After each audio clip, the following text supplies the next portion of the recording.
앵커리의 똑TV 시청자 여러분 안녕하십니까? 앵커리 이현경입니다.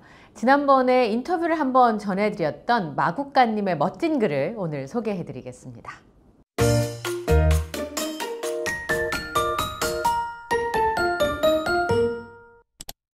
마국간님의 오늘 글 제목은 임영웅 현재의 나를 지켜주는 천사 다시 태어나도 임영웅이라고 하는 제목의 글인데요.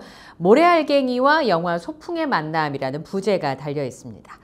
2023년 6월 5일에 발표된 임영웅 씨의 모래알갱이가 영화 소풍에 참여했다는 소식에 팬들은 물론이고 수많은 언론사의 관심이 대상이 되었는데, 소풍의 감독은 자신의 영화에 모래알갱이 노래가 너무 잘 맞을 것 같았지만 감히 대한민국 최고의 위치에 있는 가수의 노래를 사용한다는 건 현실적으로 불가능했고 때문에 직접 손편지까지 썼다고 했습니다. 괄호 열고 어떻게 알았을까? 임영웅이란 사람은 손편지에 무지 약하다는 걸 이렇게 표시해 주셨네요. 이에 울 가수는 영화 음원 수익 전액을 기부하며 기꺼이 응했고 영화의 의미를 더했습니다. 울 가수의 노래가 삽입되었으니 영화관 나들이는 거부할 수 없는 초청장이 되었습니다. 오랜 친구와 함께 관람하고 싶었지만 설 연휴를 이용해서 고향콘을 함께했던 한 친구와 동행을 하게 되셨답니다. 옷소매로는 안 될 것 같아서 손수건도 넉넉히 준비하셨다고 하네요. 눈물 많은 내가 먼저 터질 줄 알았는데 옆에 앉아있던 친구가 초반부터 오열하기 시작했고 덕분에 나의 눈물샘은 조금 늦게 터졌답니다. 관람이 끝나고 함께 봤던 친구의 첫 소감, 인생 영화 한 편을 봤어. 임영웅 씨 때문에 생애 최고의 영화를 볼 수 있었어. 고마워 언니. 이렇게 고마움을 표했답니다. 많은 사람들이 봤으면 좋겠다라고 하는 의견을 표하셨다는데요. 이 친구 복도 많다.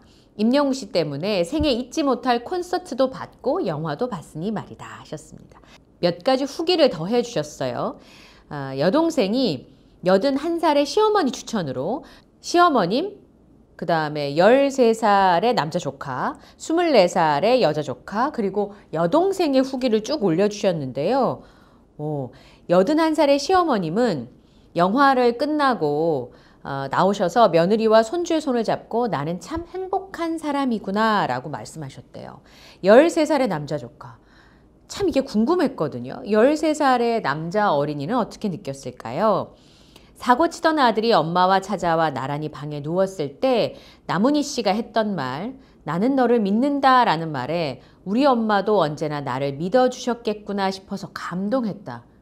13살의 감상평이에요. 괄호 열고 마국간님, 이모는 너의 말이 더 감동이야. 그 장면을 기억한 것도 신기하고 초등학교 6학년이 그 마음을 가질 수 있었다는 게 마국간님은 더 놀라셨던 것 같습니다. 그리고 24살의 여자 조카. 포스터나 제목만 보면 뻔한 스토리 전개였을 텐데 남녀 간의 사랑뿐 아니라 우정만으로도 충분히 사랑을 나타낼 수 있었고 열린 결말, 끝을 내지 않고요. 보는 이로 하여금 결말을 만들 수 있도록 했던 잘 만들어진 영화였다. 건강검진 잘 받으면서 건강하게 살아야겠다고. 24살의 여자 조카분의 소풍에 대한 감상은 이랬습니다. 여동생은 한 번 사는 삶, 좋아하는 사람들과 여행도 다니면서 나 자신을 위해 살아야겠어. 죽을 고비를 넘겨보니 사는 게 별게 아니더라고. 그래서 임영웅 씨가 오래도록 현 상태를 유지해줬으면 좋겠다. 여동생의 후기였습니다. 왜냐하면 임영웅 씨가 오래도록 지금처럼 좋은 영향력을 많이 끼칠 수 있게 오래 이렇게 지금의 상태를 유지해줬으면 좋겠다라는 소망을 말하셨네요. 마국간님은 나도 말이야 내가 하고 싶은 걸 하면서 살아보려고, 그래서 어떤 외압에도 꾸준히 임영웅 씨를 사랑하겠다 이렇게 다짐하셨다고 합니다. 영화 한 편으로 1시간이 넘는 세대 통합 대화의 창이 열렸네요. 진짜 많은 생각을 하게 되셨다고요. 나의 현재 그리고 미래, 나의 부모님, 자녀, 연관된 많은 사람들. 양가의 부모님과 함께 보려고 했지만 이미 영화 속에 주인공의 연배를 살고 있는 그분들께 차마 보여드리고 싶지 않은 마음이 더 컸다고 말씀하셨네요. 괄호 열고 이유는 글쎄. 감독은 후주로 등장한 모래알갱이 노래를 통해서 2시간의 시간 여행을 리마인드 해보는 시간이 되기를 바랬을 것이라고. 하지만 일반인 대부분은 상영 종료와 함께 일어나기 바빴고 영화의 마지막 씬과 겹쳐진 부분도 아닌 자막이 올라가는 부분에서 울려 퍼지는 모래알갱이가 살짝 아쉬움이 남았지만 그 이상의 여운을 주었던 영화였다라고 소감을 쓰셨네요. 12억의 제작비, 25만 관객 손익분기점, 영화관 상영이 불확실했던 현실. 그럼에도 이 한 편의 영화에 살포시 얹어졌던 임영웅 씨의 모래알갱이가 활용점정이 되어 결국 빛을 보게 된 거죠. 감독님이 소풍이란 영화를 통해서 무엇을 말하고 싶었을까? 현 시대의 노인 문제, 존엄사의 사고 전환, 부모로 혹은 자식으로서의 삶. 분명한 한 가지 사실은 영화를 통해 뿌려진 씨앗이 보는 이 각자의 상황과 현실에 맞게 각자의 밭에 뿌려졌을 거라고 생각한다.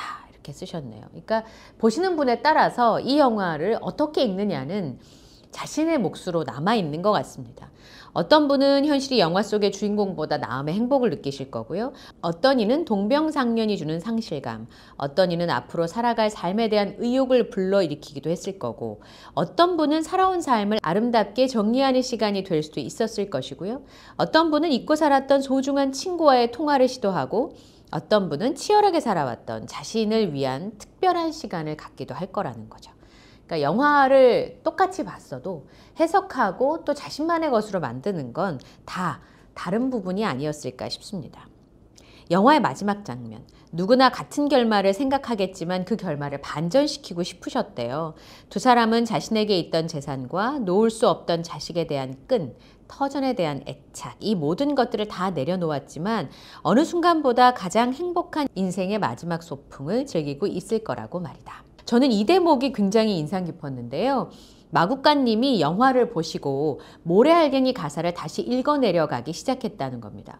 감독은 왜 모래알갱이를 영화의 마지막 삽입곡으로 선택했으며 울 가수 임영웅 씨는 왜 기꺼이 자신의 노래를 내어주었을까? 단어 선택 하나에도 신중을 기하고 그 의미를 찾아 사용하는 사람이 임영웅이란 사람인데, 그런 사람이 자신의 자작곡 모래알갱이를 소풍이란 영화의 삽입곡으로 허락했다는 거죠.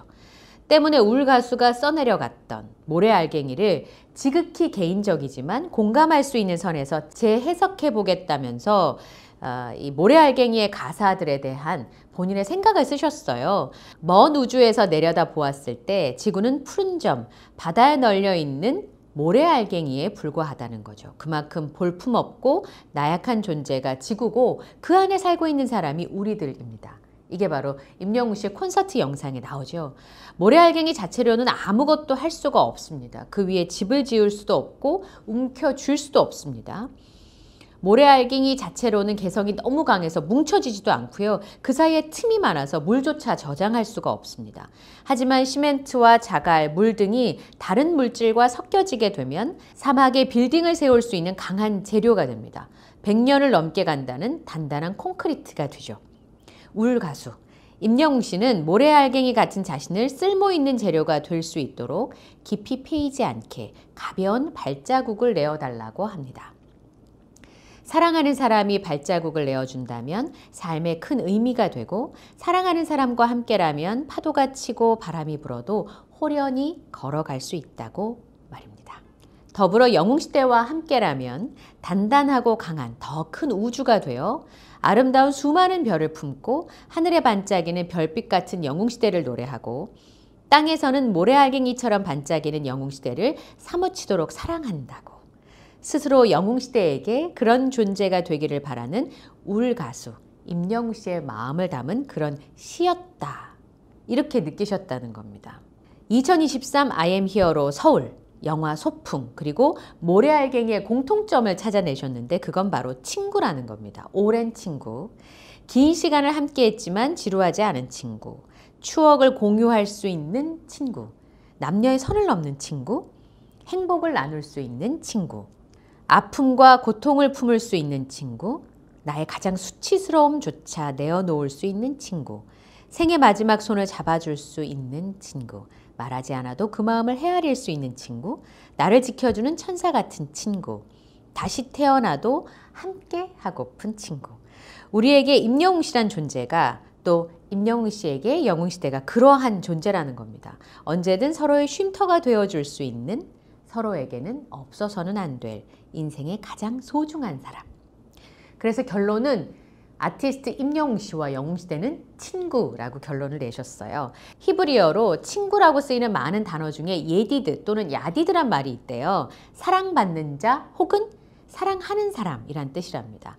감성적인 아름다움에 대한 사랑스러움이 아니라 친근하고 소중하고 정다운 것에 대한 사랑스러움의 표현이라는 겁니다. 임영웅 씨가 영상에도 밝혔듯이 임영웅 울 가수는 영웅시대에게 친근함을 갖기 시작했고 소통하는 시간을 어느 것보다 소중히 여기고 사랑하며 사랑하는 사람이라는 거죠. 수없이 말하고 쏟아내도 부족해서 어쩌지 못하는 모습이 사랑스러움의 한계를 넘어선답니다.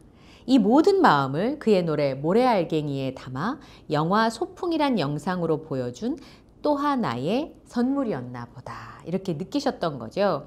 그래서 임영웅 씨를 현재의 나를 지켜주는 천사, 다시 태어나도 임영웅 하시겠다 이렇게 글을 매짐하셨네요.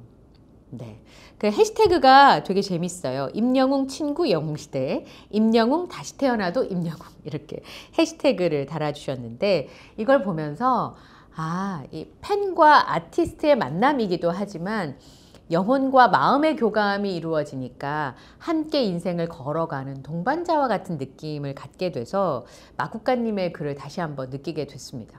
저희 제작진 리뷰를 전해드렸더니 콘서트에 그런 많은 얘기들이 담겨 있을 수 있군요 이런 반응이었는데 영화 소풍 그리고 거기에 삽입된 임영웅 씨의 자작곡 모래알갱이 안에 마국가님이 읽어낸 이 수많은 사랑스러운 마음들이 담겨 있다는 게 새삼 놀랍고 또 새삼 대단하다 이렇게 느껴지네요. 구독, 좋아요, 알림 설정을 부탁드리고요. 저는 또 다음 영상에서 따뜻한 이야기 전해드리겠습니다. 함께해 주셔서 고맙습니다.